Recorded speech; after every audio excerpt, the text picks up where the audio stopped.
할렐루야. 아멘. 오늘은 어버이 주일입니다. 사실 어버이란 말은 실생활에서 잘 쓰지 않죠. 어버이 성함이 어떻게 되니 이렇게 묻진 않잖아요. 부모란 말을 많이 쓰고 아버지, 어머니 구체적으로 이렇게 우리가 부르죠. 우리나라의 어버이날의 기원이 그렇습니다. 이전에 어머니날을 확대해서 아버지들이 아마 좀 요청을 하신 것 같아요. 그래서 정한 날이라고 하죠.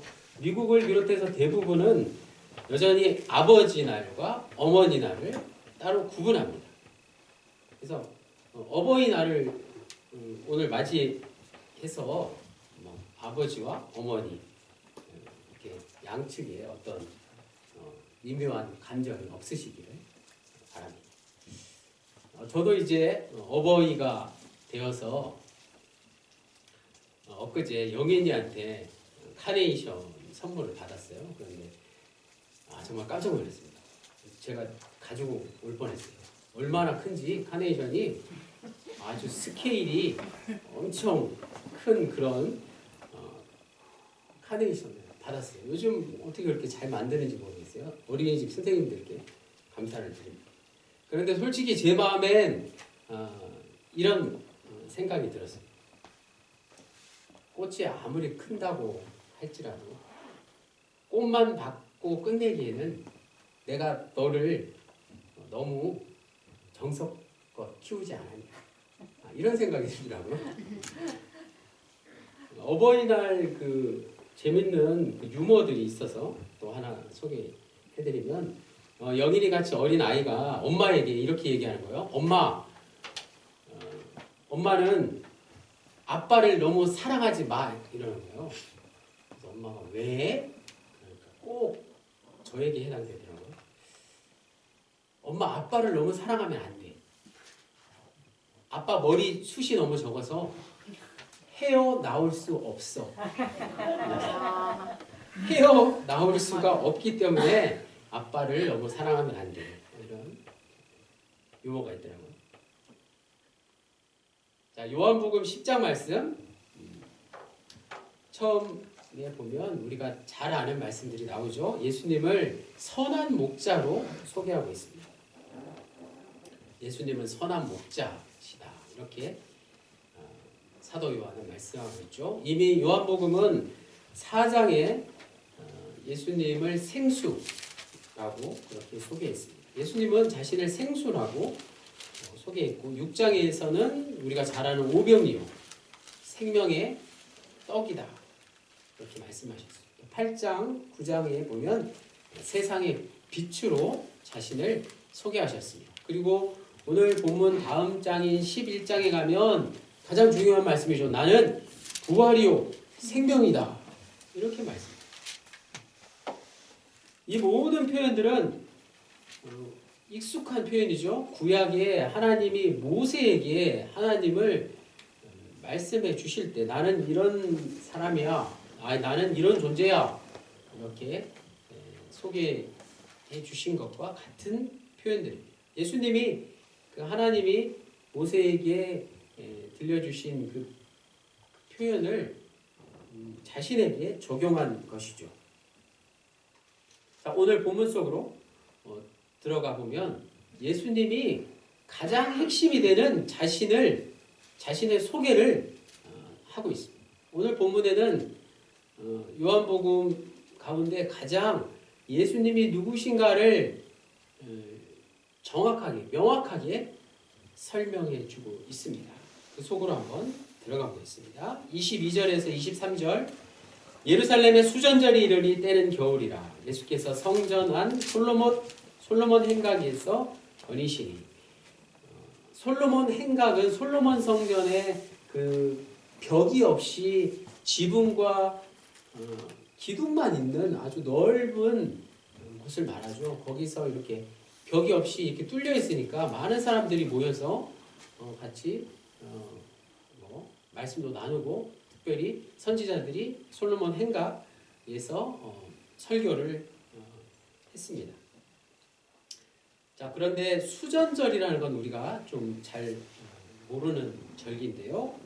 유래를 살펴보면 이스라엘과 국경을 맞이하고 있는 수리아, 안티오쿠스 에피파네스라는 왕이 있었는데 이 왕이 예루살렘 성전까지 침략해 와서 번제단에 제우스 신상을 동상을 세운 적이 있습니다. 성전을 훼손한 것이죠. 그래서 당연히 거기 그것을 깨끗게 하는 그런 일들이 일어났습니다. 예수님 오시기 전 164년경 BC 164년경에 유다 마카비라는 사람이 군사를 일으켜서 수리아 군대를 물리치고 성전을 깨끗게 하여서 하나님께 봉헌하는 날을 그 이후로 기념하게 되었습니다. 지금도 이스라엘에서는 수전절 때 축제가 열리는 것이죠.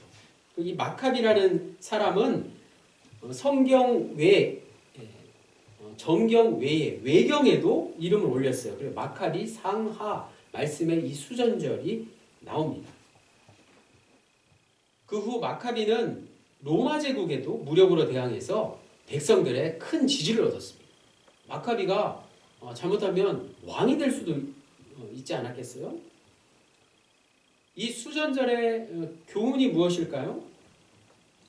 수전절은 두 가지 영적 의미가 있는데 첫 번째는 바로 성전을 정결케 하여서 하나님께 봉헌한 것은 하나님의 거룩한 영이 거하는 이 시대 우리 성도들의 마음, 우리 마음이 곧 하나님의 거룩한 성전이 되는 것을 우리에게 교훈해 줍니다.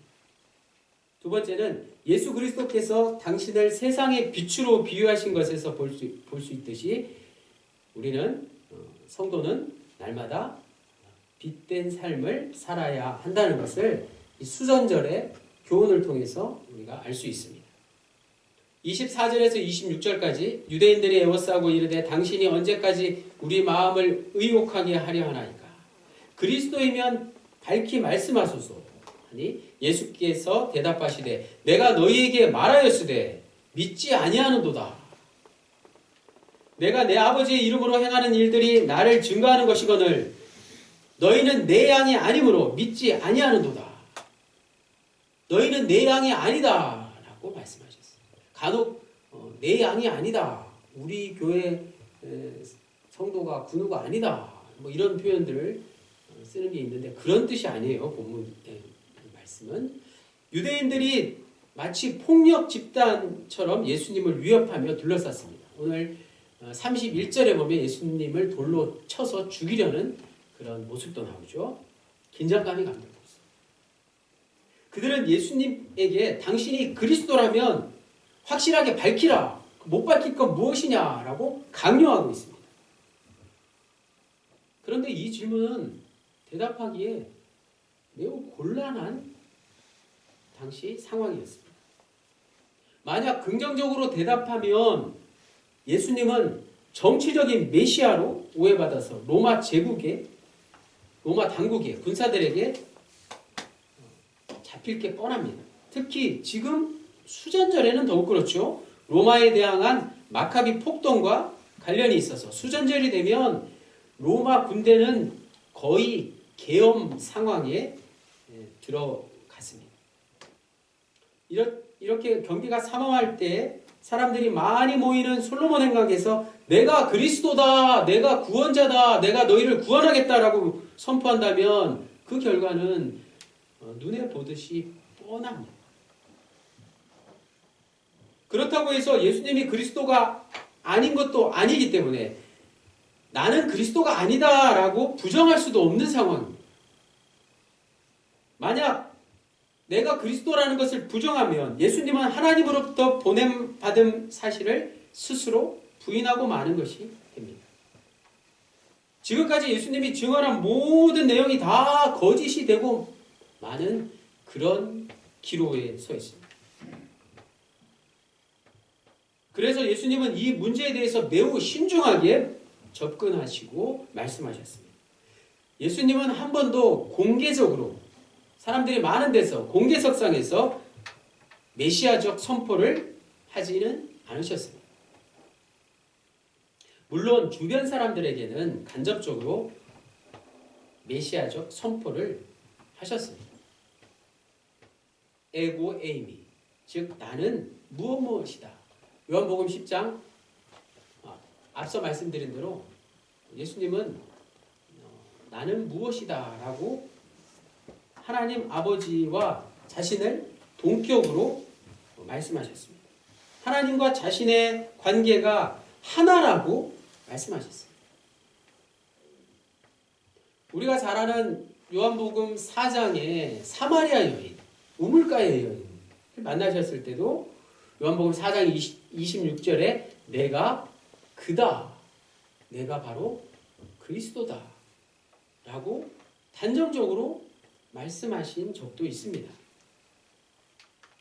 예수님은 내 아버지의 이름으로 행하는 일들이 나를 증언했다는 증거를 내세우셨습니다. 여기서 행하는 일들이라는 것은 요한복음의 가장 큰 특징 중에 하나인 7가지 표적들을 말씀하는 것이죠. 가나 혼인잔치에서 물로 포도주를 만든 표적 말입니다. 왕의 신하의 아들을 고치신 표적, 38년 된 병자를 치유하신 표적, 오병이어의 표적, 물 위를 걸으신 표적, 날 때부터 장님인 청년을 고치신 표적, 마지막으로 죽은 나사로를 살리신 표적까지 모두 7가지 표적이 요한복음의 가장 큰 특징 중에 하나입니다. 대부분의 유대인들은 이 모든 표적을 다 보았고 또 들어서 알았지만 정작 예수님이 누구시다? 그리스도시다 라는 것을 인정하지 않았습니다. 한마디로 유대인들은 예수님을 믿지 않았습니다. 보고도 믿지 않은 것이. 예수님의 답변도 그렇습니다. 유대인들이 그들이 나를 믿지 않는 이유는 내 양이 아니기 때문에 믿지 않았다는 것입니다. 이 말씀은 굉장히 무서운 말씀이죠. 유대인들에게 매우 치명적인 말이 됩니다. 하나님의 언약 백성이라고 자부하고 있는 유대인들을 향해서 너희는 더 이상 내 양이 아니다. 즉 하나님의 백성이 아니다. 하나님의 자녀가 아니다. 라고 말씀하신 것과 같은 것입니다. 27절에서 28절에 내 양은 내 음성을 들으며 나는 그들을 알며 그들은 나를 따르리라. 내가 그들에게 영생을 주노니 영원히 멸망하지 아니할 것이요 또 그들을 내 손에서 빼앗을 자가 없느니라. 이 말씀은 앞의 말씀과 연결해서 생각해 볼 때 예수님이 그러면 이제 목자가 아니시라는 말씀인가? 이렇게 생각해 보게 됩니다. 아닙니다. 예수님은 여전히 목자이십니다. 그러나 유대인들이 예수님을 따르지 않는다면 유대인들이 양이 아니라는 뜻입니다. 예수님이 목자 되심을 부정하는 말씀이 아니라 유대인들이 양이 되지 못함을 책망하는 말씀입니다. 물론 유대인들도 양이긴 합니다. 그러나 그들은 더 이상 하나님이 소유한 양은 아니라는 겁니다. 예수님을 통해서 새롭게 시작할 새로운 언약의 백성들에 들지 못하고 거기서 제외되고 말았다는 뜻입니다. 유대인들이 목자된 예수님을 거부했기 때문에 이런 일이 일어난 것이죠. 유대인들의 질문에 이제 대답을 하시고 예수님은 드디어 객관적으로 오늘 말씀에서 가장 핵심이 되는 오늘 말씀의 제목이기도 한 자신의 정체성, 자신과 하나님과의 관계를 이렇게 선포합니다. 29절에서 30절 다 같이 한번 읽어볼까요? 요한복음 10장 29절로 30절 시작. 그들을 주신 내 아버지는 만물보다 크심에 아무도 아버지 손에서 빼앗을 수 없느니라. 나와 아버지는 하나이니라. 아멘. 드디어 예수님은 자신의 정체를 밝히십니다. 요한복음 10장 처음부터, 아니 그 이전부터 계속되어 온 예수님의 정체성이 드디어 30절에서 드러납니다. 요한복음 기자는 오늘 본문에서 엄청난 사실을 선포했습니다. 30절만 놓고 본다면 예수님과 아버지, 즉 예수님이 하나님과 하나다라는 사실입니다. 이 말은 곧 오늘 말씀의 제목처럼 예수님이 바로 하나님이라는 것입니다. 유대인들은 이것을 결단코 용납할 수 없었습니다. 그래서 돌로 치려고 했습니다. 예수님을 죽이려고 했습니다. 반대로 요한 공동체와 같은 초기 기독교인들은 예수님이 하나님이시다라는 사실을 깨닫고 난 후에 그 사실을 자신의 목숨을 내놓고 온 세상에 전했습니다. 예수님이 하나님이시다라는 이 사실을 전하다가 수많은 사람들이 오늘날까지 순교를 당했습니다. 죽임을 당했다는 것이죠. 기독교의 시작은 바로 예수님이 하나님이시다라는 이 사실을 전하는 데서 출발했습니다. 그러나 여전히 돌을 드는 일이 반복됩니다. 예수님이 하나님과 하나라는 사실을, 예수님이 곧 하나님이시다는 사실을 많은 사람들이 거부하기 때문입니다. 거부하는 게 곧 돌을 드는 것과 같은 것입니다. 그렇게 한 이들은 자신들이 원하는 그리스도를 찾아서 헤매고 있지 않습니까? 예수는 하나님과 하나다. 예수는 곧 하나님이시다. 우리는 하나 되는 게 얼마나 힘든지 모릅니다. 하나 되는 게 얼마나 어색합니까? 부부는 일심동체라고 말은 하지만 그게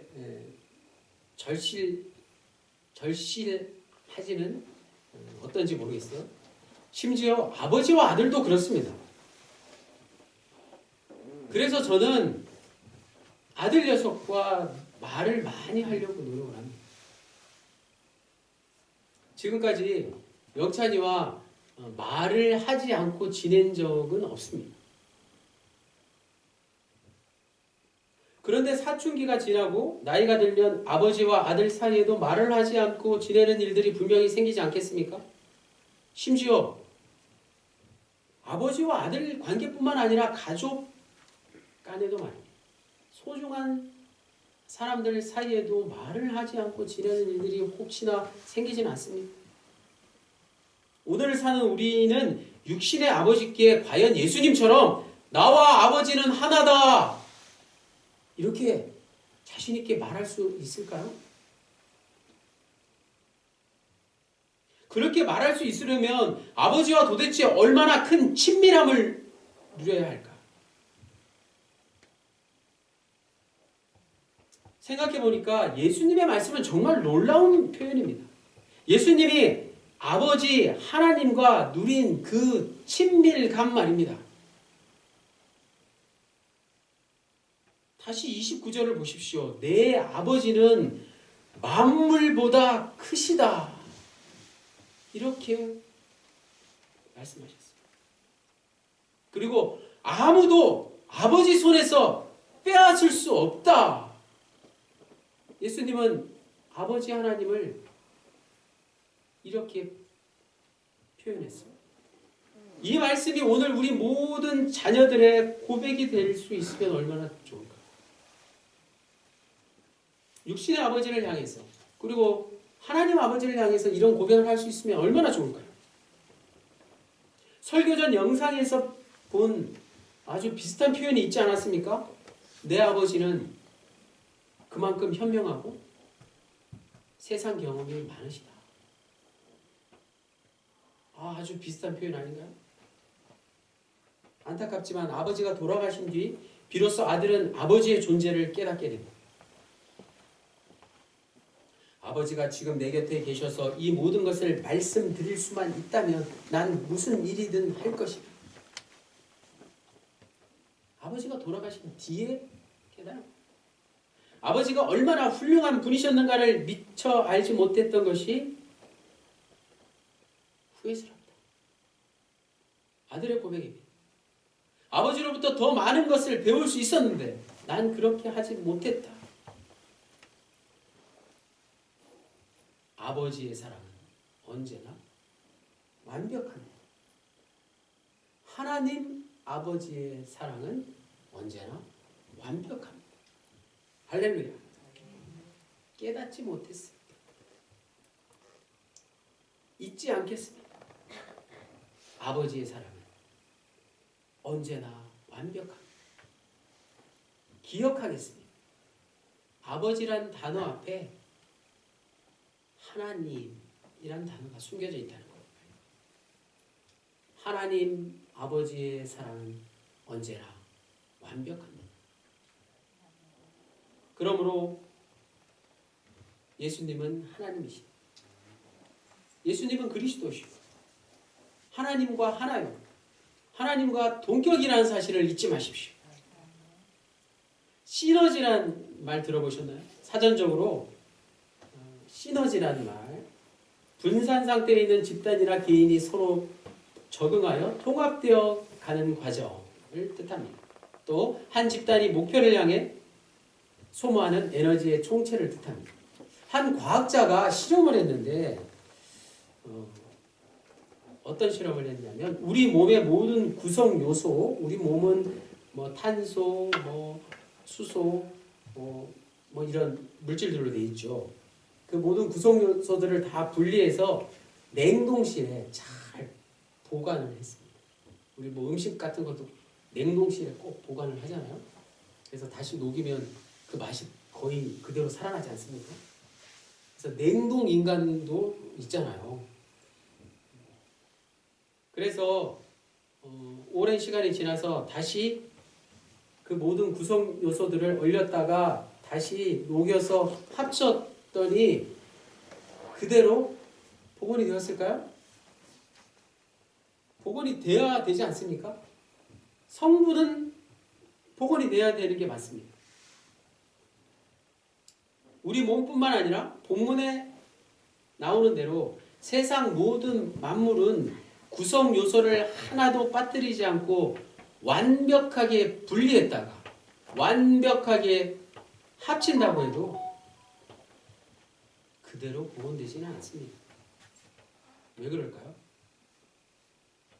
우리 몸에, 내 몸의 모든 구성 요소를 그대로 다 얼렸다가 그대로 다시 합친다는 거예요. 그대로 다 분리했다가 그대로 합치면 예전과 똑같이 돼야 되는데 그렇지 않다는 거예요. 왜 그럴까요? 인간의 뇌가 이 뇌 말이에요.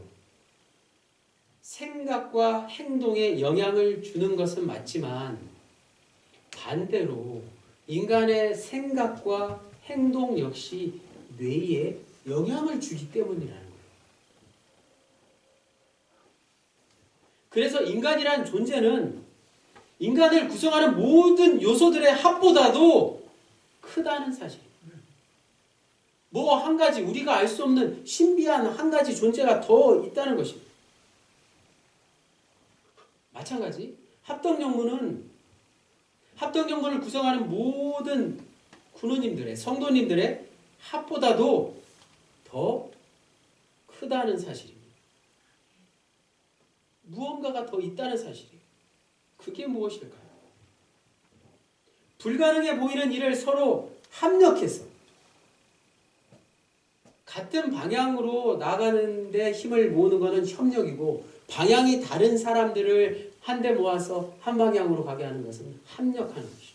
합력해서 불가능해 보이는 일을 이루어낼 때 시너지, 앞서 말씀드린 그 시너지라는 게 발생한다는 것입니다. 그 시너지는 분리할 수도 없고 다시 합칠 수도 없는 것입니다. 서로 간에 한 사람 한 사람 간에 거룩한 시너지가 발생한다는 사실입니다. 그게 바로 성령 아니겠습니까? 세상을 창조하신 하나님은 온 세상 만물보다 크신 분이십니다. 성령님과 함께 하시기 때문입니다. 오늘 우리는 요한복음 기자가 우리에게 들려주신 말씀을 세상에 나가서 그대로 전할 수 있기를 원합니다. 예수는 하나님이십니다. 예수님은 우리에게 영원한 생명을 주신다고 약속하신 하나님, 바로 그분과 동격이십니다. 예수님은 만물의 총합보다 더 크신 하나님을 내 아버지로 믿었습니다. 오늘 우리도 만물보다 더 크신 하나님을 예수 그리스도를 통해서 경험하며 살아갈 수 있기를 주님의 이름으로 간절히 축원합니다. 기도드리시겠습니다. 주님, 이제 우리에게 닥칠 그 어떤 두려움도 걱정하지 않습니다. 이제 우리는 그 무엇도 두렵지 않습니다. 왜냐하면 만물보다 크신 하나님이 예수님을 통해서 우리에게 주신 영생을 믿기 때문입니다. 언제 어디서나 예수님은 나의 구원자, 나의 그리스도, 하나님과 하나 되심을 잊지 않고 살기 원합니다. 우리 역시 하나님과 하나 되시는 예수님과 하나 되기를 간절히 빌고 원합니다. 내 주위에 사랑하는 가족들과 이웃들과 하나 되기에 도와주십시오. 하나님과 하나이신 예수 그리스도의 이름으로 기도드립니다. 아멘.